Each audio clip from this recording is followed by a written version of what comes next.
गणित किट आपको मिली है प्राइमरी स्तर पर जो ग्रीन कलर की है, वो मुख्यतः क्लास 1 और क्लास 2 के लिए है।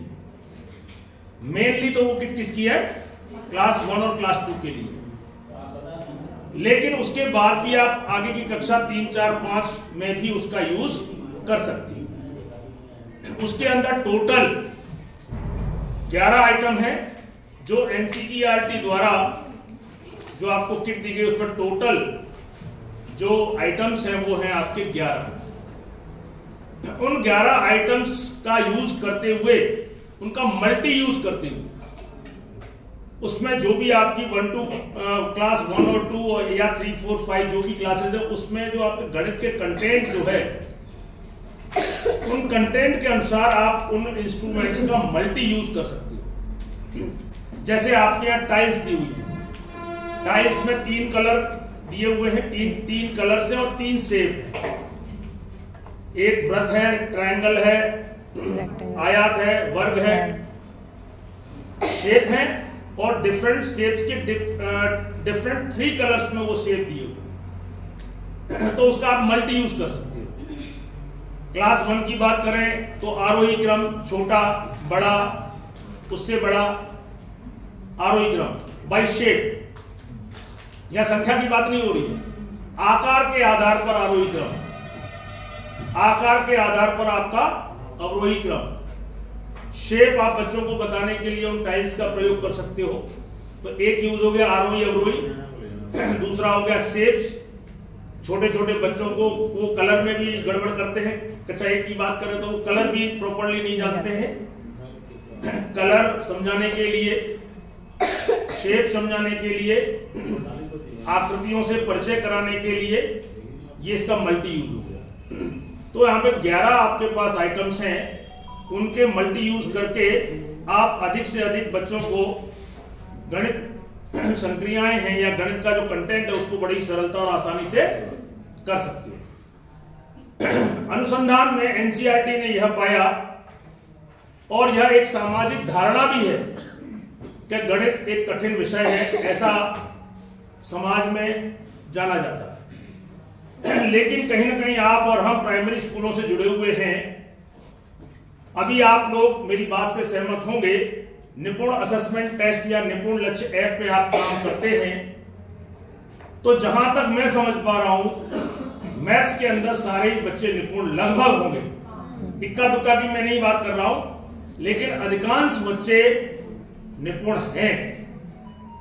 लेकिन भाषा में स्थितियां इसके विपरीत हैं। भाषा में बच्चे लैंग्वेज को नहीं पढ़ पा रहे हैं, नहीं समझ पा रहे। क्या आप मेरी बात से सहमत हैं? यानी कि अभी फिलहाल निपुण की बात करें तो जो निपुणता में लक्ष्य दिया हुआ है उसमें लगभग अधिकांश 95% तक बच्चे निपुण हैं। 2-4% अपवाद हो सकता है, लेकिन हिंदी की स्थिति अलग। अब क्या कारण ऐसे रहते हैं कि बच्चा आपको कक्षा 1 में निपुण मिला, लेकिन 6, 7, 8, 9, 10th में उसकी गिनती उल्टी क्यों शुरू हो जाती है? गणित में वो क्यों कमजोर हो जाता है? 8, 9, 10th में मैथ्स में बच्चे कमजोर हो जाते हैं, आप इस बात से सहमत होंगे। और भाषा और उसमें वो लोग पारंगत हो जाते हैं। जब बच्चा आपको शुरुआत में निपुण मिला तो ऐसे क्या कारण रहे कि 9th, 8th, 7th में वो बच्चा गणित में कमजोर हो गया? क्या हमने मेहनत नहीं की, या बच्चों ने नहीं की, या सब्जेक्ट की प्रकृति ऐसी है? यहां पे हमें चिंतन मंथन करना होगा। तो अभिभावक, कोई अभिभावक ऐसा नहीं है जो अपने बच्चे के लिए मेहनत ना करे, सभी लोग करते हैं। हम भी अपने विद्यालय में बेस्ट देने की कोशिश करते हैं, लेकिन हमारे subject, nature of subject, maths का जो सब्जेक्ट का नेचर है वो कुछ अलग है।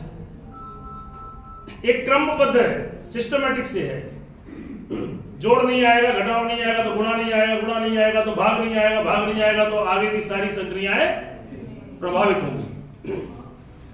जबकि गणित, हिंदी में आप अगर 2 चैप्टर छोड़ भी दो तो तीसरे चैप्टर पर कोई असर पड़ेगा।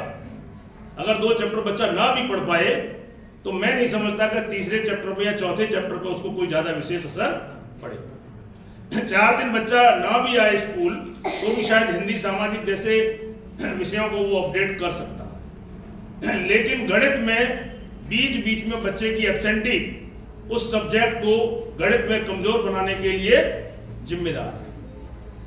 बच्चा रेगुलर नहीं होगा तो कहीं ना कहीं अप्रत्यक्ष रूप से उसका गणित कमजोर होता जाएगा और कहीं ना कहीं वो फिर आगे चल के इस विषय से दूरी बनाना शुरू कर देगा।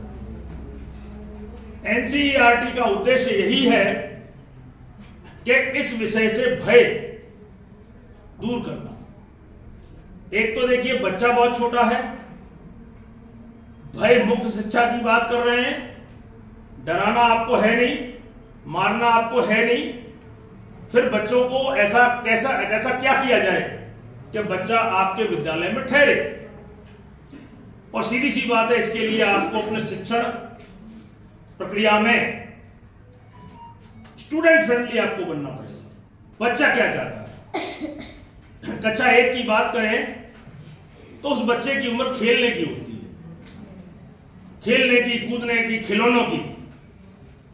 और कहीं ना कहीं इसी उद्देश्य को ध्यान में रखते हुए एनसीईआरटी ने ये एक छोटी सी किट डेवलप की है। कहने को ये मैथ किट है, लेकिन बच्चे के लिए किसी खिलौने से कम नहीं। खिलौने भी ऐसे हैं कि कहीं ना कहीं बच्चा खेलते खेलते अप्रत्यक्ष रूप से हमारे गणित का 1 या 2 या अधिक लर्निंग आउटकम जाने अनजाने में वो सीखता रहता है।